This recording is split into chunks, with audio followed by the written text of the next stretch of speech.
It's more girls here. So this isn't going to be a gameplay video. Instead, I want to talk about how to command a natural selection tool. Personally, I really enjoy playing Canis 2, and playing as the commander is a big part of the game that every player should experience. A lot of times people complain that there isn't really an opportunity to learn how to command properly, and when they try to, they get kicked out quickly, and since they get kicked out, they can't learn. So it becomes a frustrating cycle, and eventually you just give up. It's kind of similar to getting your first job. Someone needs to take a chance on you, but you have to be prepared. So this is what this video is about, sharing some tips on how to be better so when you jump into the command console, you have a plan in your head on how it's going to go down. Alright, so as I'm talking, I'm gonna fill out this Google Doc that I'm gonna share in the video so that, we have just the main points in one place and there's no need to rewatch it. You can discuss stuff in it and maybe we can add to it later. Alright, so where do we begin? Mm, Now that our community isn't very large at the moment, it's around 300 people playing every night.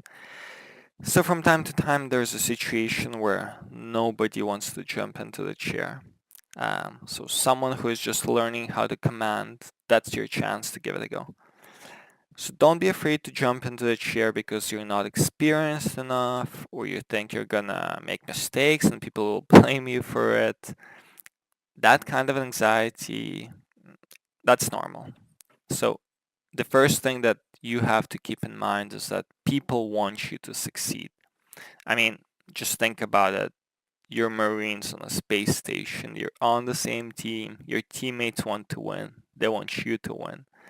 I know that sounded a little bit like, motivational mumbo jumbo crap, but I feel it's important to talk about it. So let's write it down. Our first point, let's use Roman numerals for it. It's gonna be attitude. Can I spell attitude? Yes. So attitude. Don't let your anxieties prevent you from getting into the chair. People want you to succeed. I mean, they'll even be nice enough to, do your errands on the ground. So just think about that. Be fearless. Let's even write it down. Be fearless. Okay, I can spell. Alright, so our first point had to do with attitude. You have to be fearless. You're taking the responsibility for the team, but you're not afraid of failure. So we established that you have to approach commanding with the right attitude, but attitude alone is not gonna win you the game. You have to be prepared. So we might as well write this point down. Be prepared. I know it sounds like obvious stuff, but it's better when you have it on paper or in a Google Doc in this case. Okay, so what does it mean to be prepared in NS2? First of all, you gotta know the map, especially from the perspective of the guy on the ground, your Marine. Let's pull up NS Vale, for example. It's a map so popular that people are sick of playing it, but they still play it. So anyway, here it is in MS Paint. So let's just use the brush cut. Yeah. So looking at this map, you need to have a rough plan of what you're gonna do, your overall strategy. Let's do some analysis here. First of all, you gotta identify key areas of interest on the map. And being able to do that comes from experience, but in this case, the map designer made our job much easier. So if you look at it, you can't help but notice, the central area. Um, it has two RTs, so if you can take it and hold it, that just drives your economy and upgrades for the team. Alright, so apart from Nanogrid, what else is in here? In general, you just have to ask yourself, what are the nodes on the map that have a lot of connections, uh, preferably to an area where you can build a hive or a command station. So on Veil, that would be system waypointing right here. It has 4 connections and there's a short one to subsector. You should be attacking from here if there's a hive there, and a slightly longer one to Y junction to cargo right here. And there is the dome. So it also has 4 connections, long hallway to cargo, and a twisted hallway to pipeline. So in theory, these kind of look equivalent, but in practice they're not. System waypointing, at least in my opinion, it's superior. If you can capture system waypointing, that just cuts the map in half right here. Right here. Actually, well, I guess that RT is included, right? You should be able to defend that right here.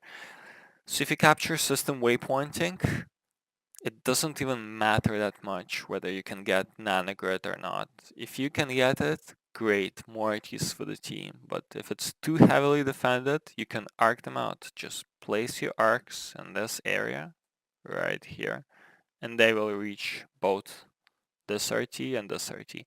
There might be enough space for a tunnel somewhere here or somewhere here, but at least economically you will win.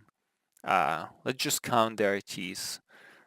If this is what happens, right, west, east, if you have the west side of the map, then you have your control RT, you have your skylights RT, overlook RT, subsector RT. So that's 4. What do aliens have? They should have cargo, they should have pipeline, C12. They should not have topographical. It's close enough to your base that you should be able to deny it to them. So 3 RTs, right? 4 versus 3. It takes a minute in NS2, at least in the current build, in NS2 for an RT to get you enough res to pay for itself. That's 10 res. So the longer the game goes on, the more your advantage is solidified. So again, games in NS2, they're very dynamic, right? Maybe aliens spawned in subsector and your guys, they just can't take system waypointing because, the respawn distance is just not the same, right? They have to go all the way from control, while the aliens, they have a much shorter way to deny it to you, right? So you have to adjust it on the fly. You might have to take Dome instead, but Dome isn't that good because it doesn't cut the map in half. You have this whole area, right, in East Junction where a guy can slip by, build a tunnel, stuff like that. So overall, you have to know your map, you need to have a plan, and you must be able to adjust your plan on the fly. So let's write this stuff down. Alright, so be prepared. Let's just write them as subpoints. Right, know the map, have a plan, but be able to adjust it to circumstances. Okay, so now let's talk about your team. In NS2, your units, they're real people. They have strengths, weaknesses, they have habits. As the round goes on, you'll notice that some players, they prefer to be out there fighting the aliens. Others will be okay with defending back res most of the time, repairing RTs, building your stuff, and so on. So you kind of have your commandos versus your supply team, and you gotta use them properly. So what I'm saying is you have to consciously keep in mind who is good at what, and at the end of the day you have to connect with the people.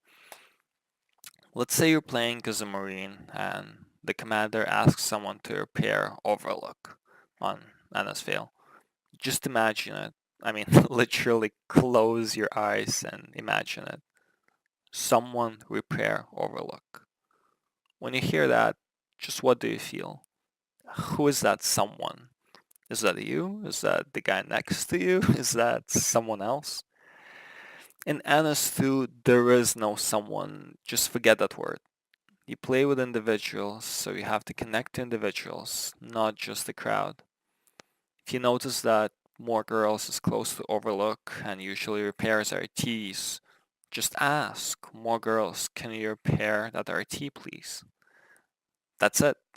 So let's write it down as our third point.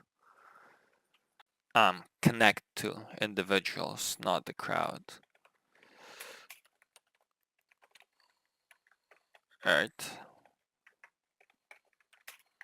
You're playing with individuals, not with crowd, so get to know them. Here we go.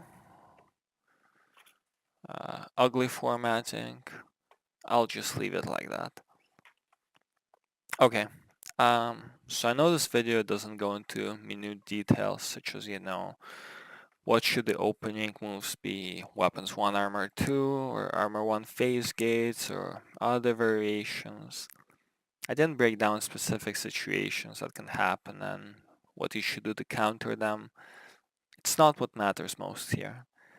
At the end of the day, my hope is that you did learn something and you found a starting point that can help you command in NS2. Hopefully I can cover a bit more in my next video if this generates enough interest. Thank you so much if you got that far. I'd love to hear your thoughts on this, so like, comment, subscribe. I got a few command videos uploaded. Some went well, others not so much, but it's all lessons learned. And most important, as long as it's enjoyable, that's great. Thanks again, guys. See you in the game.